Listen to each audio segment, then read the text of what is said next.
제가 오늘 드릴 말씀은 사실은 지난해에서 오랫동안 마을 만들기 또 사회연대 경제 서로 돌봄 이런 활동들 많이 하셨는데 그 하신 이야기 하신 내용들은 조금 연구자들이 이렇게 조금 정리한 이렇게 추상적인 내용들이 좀 있어서 그 농촌 지역 사회가 직면하고 있는 어려움이 있죠. 그 어려움을 풀려고 우리가 사회연대 경제 전략을 쓰고 있고, 이 농촌 지역 사회에 갖고 있는 어려움도 있지만 그 기회 요인도 있다. 이 기회 요인과 이 사회연대 경제의 가치, 이 역할이 결합돼서 그 어려움을 행복하게 풀 수 있다.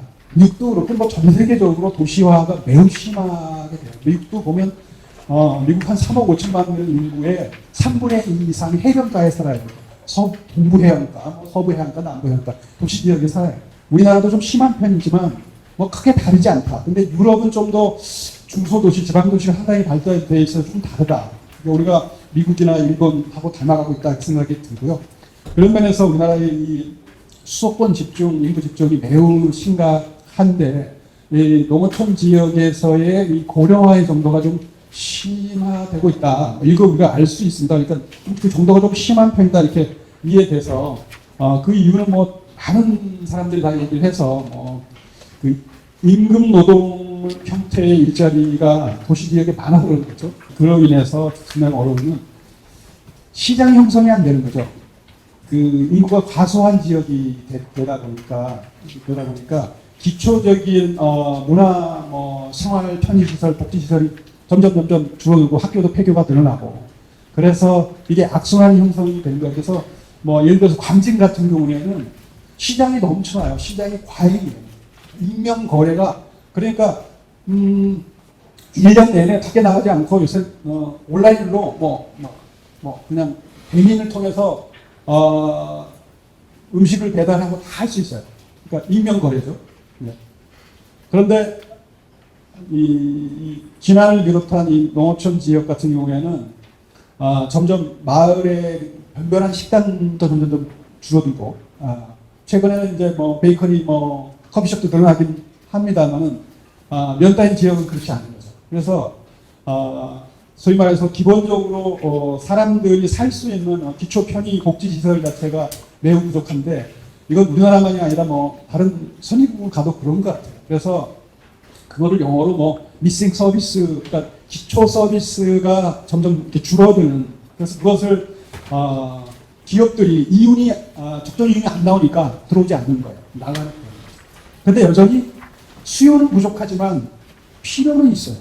거기 여전히 어르신들이 살고 계시고, 또 숫자는 적지만 애 키우는 그 부부가 살고 있기 때문에 그들의 필요, 그 유치원, 또 놀이방 이런 게 필요한 건데, 그런 문제, 그 필요를 어떻게 충족할 것인가, 충족되지 않는 문제가 여전히 존재한다. 그래서 저는 그것을 경제학적으로는 그것도 시장 실패다, 이렇게 우리가 이야기할 수 있겠습니다. 지금 자본주의가 조금 축소되고 있는 것 같아요. 왜냐하면 자본과 인노동의 관계가 점점 줄어들고 있는데, 그것 중에 하나가 뭐냐면 프리랜서들이 늘어나는 거예요. 프리랜서들은 어디에 고용돼 있지 않거든요. 임금 노동자로 생활하지 않는데, 선진국은 이미 미국과 유럽 같은 경우는 한 25%까지, 취업자의 25%까지 도달한 것 같아요. 우리나라는 아직 한 5 내지 6% 되는데, 왜냐하면 전통적 자영업자들이 많아서 그래요. 이게 사실 프리랜서들이 자영업자들이에요. 새로운 자영업자예요. 새로운 자영업자가 많은데, 그래서 이 프리랜서들이 늘어나면서 돌아다니는 사람들이 많이 늘어나요. 그런 사람들이 농촌 지역으로 와서 살게 될 가능성이 높고, 두 번째는 이제 40대 후반부터 평생 직장 개념이 사라지니까 40대 후반, 또 50대 초반 되면 이제 인생 음악 시작하시는 분들도 농촌 지역에서 살고자 하는, 그래서 이제 지금 귀촌 인구, 여기 계신 분들도 귀촌하신 분들이 제가 알기로는 많이 보여요. 네.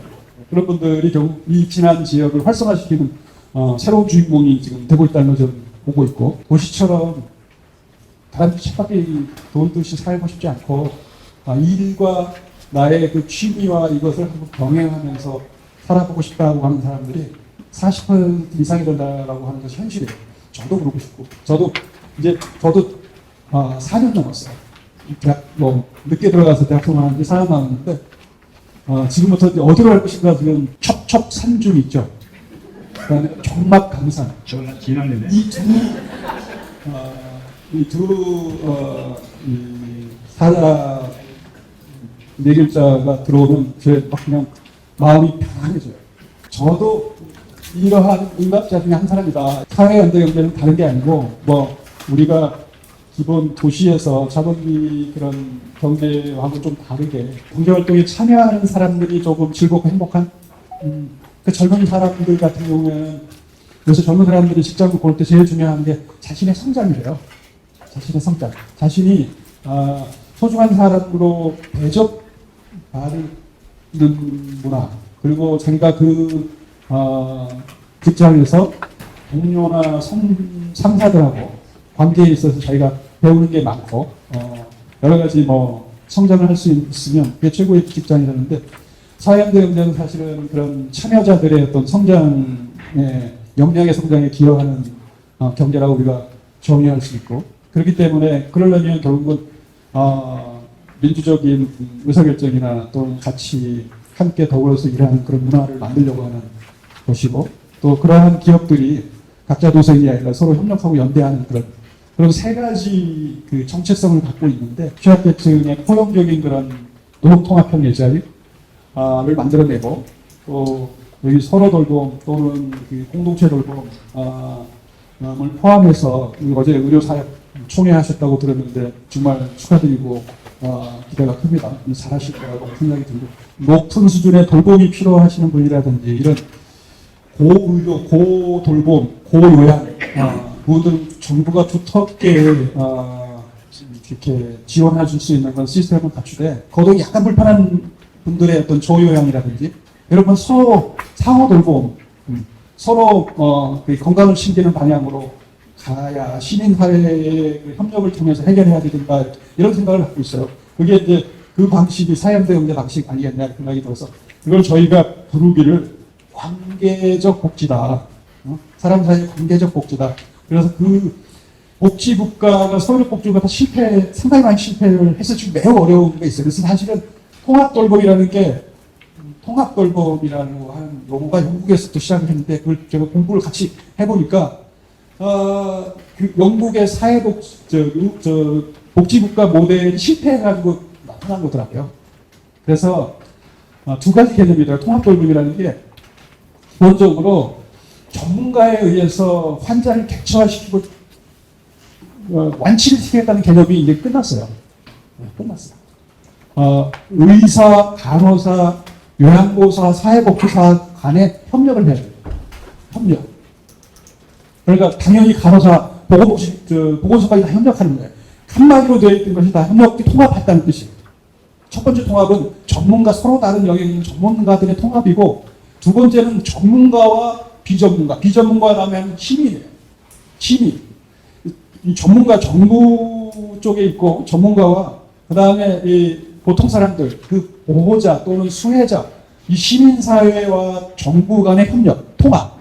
이 두 가지 측면의 통합 의미가 있더라고요. 그래서 우리 사회연대가 그것 통합을 하는 중요한 그런 매개자 역할을 한다라고 생각이 듭니다. 그래서 그런 중요한 그 역할을 하고요. 지금 오늘 중요한 주제 중에 하나가 이제 지역 주민 참여형 주도형 어떤 지역 발전에 있어서도 사회연대 경제가 매우 중요하고 넓게 이 사회연대 경제가 역할을 할 수 있다. 특히 여기서 오늘 주제는 여기 관계적 복지하고 주민 참여형 지역 발전, 지역 공동체 증진 이런 거 아닌가 생각이 들고요.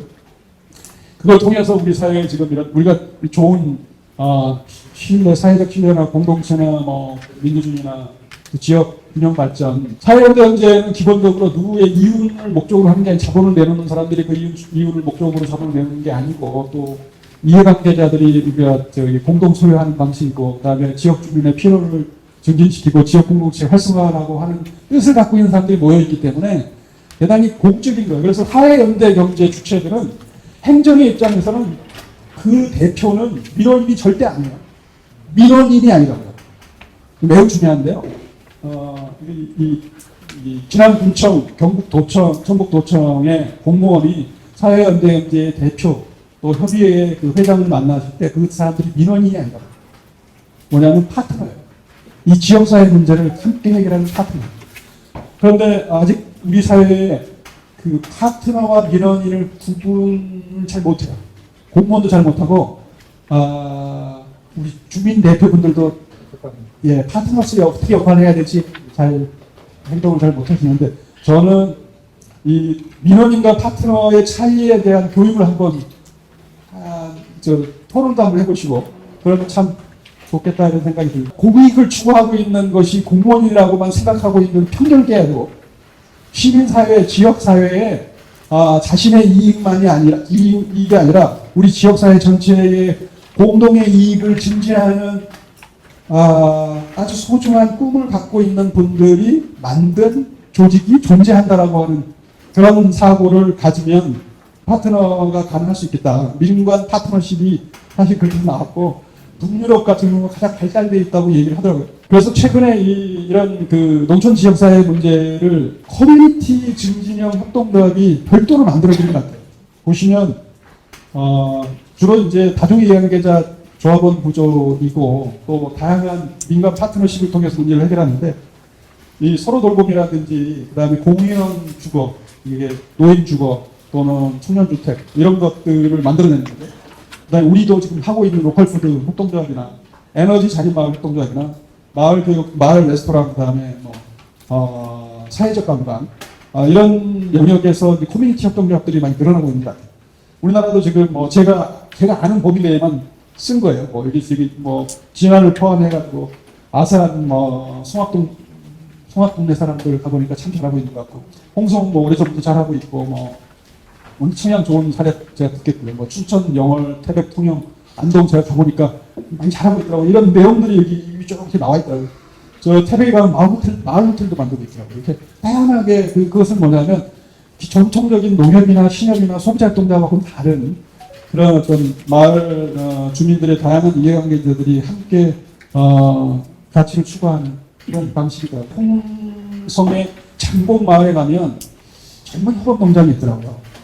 젊은 협업 가보셨겠지만 분도 계시겠습니다. 제가 갔을 때 상당히 감동적이었어요. 그분이 하시는 말씀이 왜 젊은 협업농장을 어떻게 만들었냐 만들다 보니까 생각을 많이 하게 됐는데 요즘 도시 그 아이들 있잖아요. 도시 아이들의 70% 이상이 시골에 할머니 할아버지가 없는 거예요. 다 어디냐면 아파트에 있어요. 아파트 사는 할머니 할아버지한테 큰 거죠. 제 기억엔 다 할머니 할아버지가 시골에 살잖아요.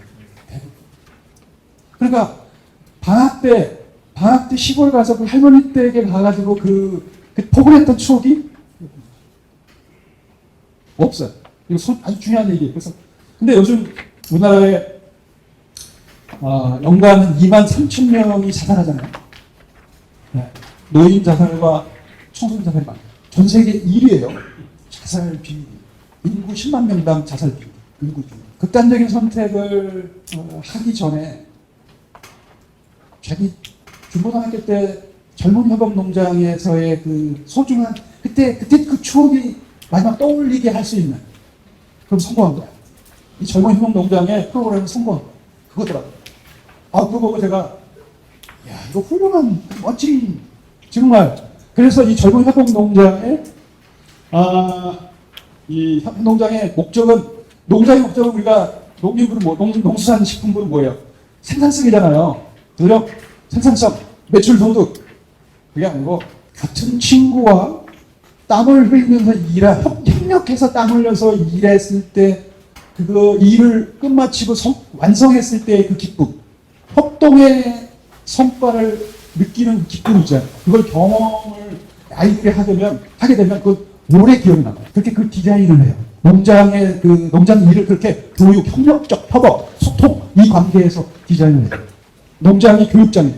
산교육장. learning by doing이라고 영어로 그렇게 얘기해요. 체험학습이라고 하는데 이게 매우 중요한데 도시의 체험학습은 상당히 제한되어 있는데 농촌에서는 체험학습하기 아주 좋아요. 그래서 도시에 가도 카페에 딱 갇혀있는 공간 말고 딱 열려있는 공간을 좋아하잖아요. 농촌은 다 열려있는 귀촌 하시는 분들 그 다음에 프리랜서들이 역할을 하실 수 있는 또 농촌 지역사회 주민들이 할 수 있는 것을 촉진하는 매개 제도가 정부가 제도가 저는 기본소득은 아니라고 봐요. 저는 참여소득이 좋겠다. 기본소득은 정서상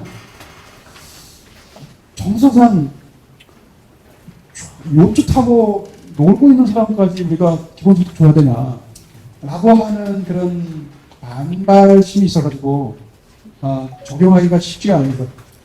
특히 우리나라 사람들이 아직은 일 중독에 많이 빠져있는 상태에서는 그래서 저는 이 농촌 지역사회 예를 들어서 급하게 어르신 병원 모시다 드리는 일 또는 서로 돌보는 일 그리고 농촌 다양한 우리 제가 가장 좋아하는 농촌지역의 김장석 박사님이 보시면 숲을 가꾸는 일, 농촌 하천에 이렇게 정비하는 일, 다양한 농촌에서의 환경적, 사회적 또는 공동체적 가치를 증진하는데 기여하는 일들이 많은데 그 일을 하는 분들한테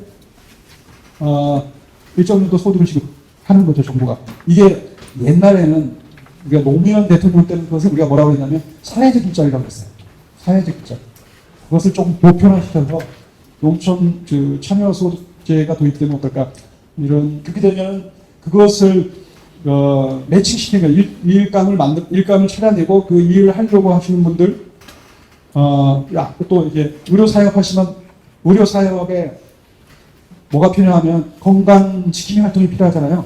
서로 각각 당뇨 환자분들의 모임도 필요하고 또 중증 환자분들의 모임도 필요하고 다양한 그런 건강 모임이 필요한데 그 리더가 필요하죠. 건강 모임 리더가 다 챙겨야 되거든요. 그 리더한테 참여소득을 지급하는 거죠. 코디네이터로서 사회적 활동자 필요하지 않을까. 그래서 사회연대 경제는 농촌 지역 사회에 이렇게 사회적 가치 증진을 하는데 핵심적인 그런 역할을 할 수 있을 것이다. 그 말씀입니다. 고맙습니다.